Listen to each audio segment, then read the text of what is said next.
एक गांव में रमेश और सुरेश नाम के दो घनिष्ठ मित्र रहते थे। दोनों ने बचपन से साथ खेला, पढ़ाई की और बड़े हुए। एक दिन गांव में एक प्रसिद्ध संत का आगमन हुआ, जो लोगों को जीवन के महत्वपूर्ण पाठ सिखाते थे। रमेश और सुरेश ने सोचा कि उन्हें संत से मिलकर कुछ सीखना चाहिए। वे संत के पास गए और पूछा, गुरुदेव, हमें जीवन का सबसे मूल्यवान सबक सिखाएं। संत मुस्कुराए और बोले, कल सुबह सूर्योदय से पहले गांव के बाहर वाले पहाड़ी पर मिलो। अगले दिन दोनों मित्र समय से पहले पहाड़ी पर पहुंच गए। संत ने उन्हें 2 खाली बोरियां दी और कहा, इन बोरियों में यहां से पत्थर इकट्ठा करो। रमेश और सुरेश ने आदेश का पालन किया और बोरियां पत्थरों से भर लीं। संत ने फिर कहा, अब इन बोरियों को अपने कंधों पर लादकर गांव वापस चलो। रास्ता कठिन और लंबा था। भारी बोरियां उठाते हुए दोनों थक गए।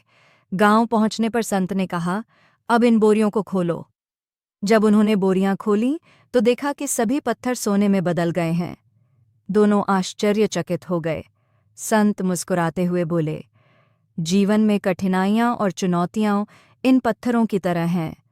यदि हम उन्हें धैर्य और मेहनत से उठाते हैं तो वे अंततः हमारे लिए सोने के समान मूल्यवान बन जाती हैं। इस प्रकार रमेश और सुरेश ने समझा कि जीवन की कठिनाइयों का सामना करना ही सच्ची संपत्ति है।